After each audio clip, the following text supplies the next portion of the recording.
Hey everyone, so today's question is, why is Mass so important? Daniel, would you like to answer that question? Well, to me, I found out why Mass is so important when I went to college. And I had, for the first time, the option of not going to Mass if I didn't want to.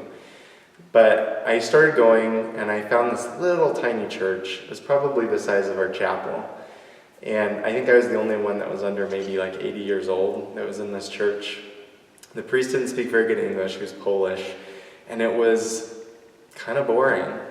But I tried a lot of other churches that year. I went with friends to their Christian churches, and I always felt, even if the music was great and the message was really relevant to my life, that there was something that was missing.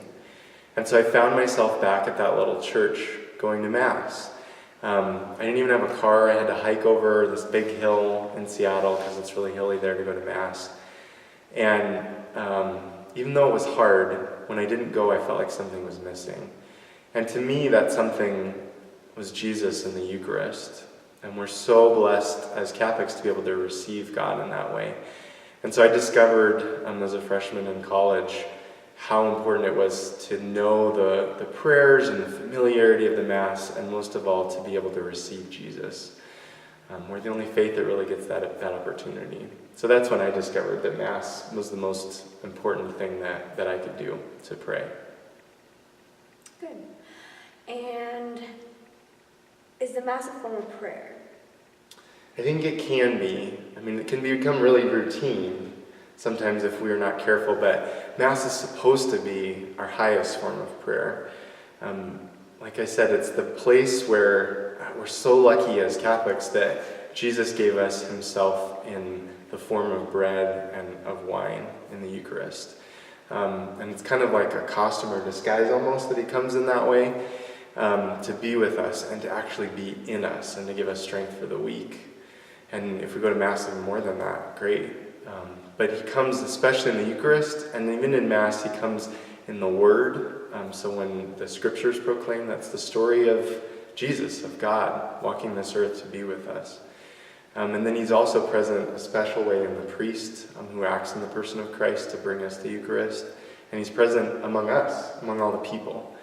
So all those special ways that God comes to be with us are so visible and tangible, and you can experience them in the Mass. Sometimes we lose sight of that. So it's so important. One of the most important things that we can do for our children and for our teens and for ourselves is to love the Mass and to teach others to love the Mass, because it's where God comes to encounter us. So yeah, I think it's a form of prayer. That's right, Daniel. So yeah, just like Daniel said, I highly encourage the teens and the children to go to Mass, especially since there's no other faith who believes that the Eucharist becomes God. And to think that we were able to receive God, and even the angels are super jealous of us that we can receive God. Like that shouldn't just be taken for granted. Like we should be able to take it fully and encourage our teens to want to be a part of this and want to spread out to the world like, this is amazing, like you're missing out, you want this too. So yes, I encourage you to pray about it, pray to our children, not to our children, but pray for our children, our teens, to fall in love with the Mass and ultimately our God.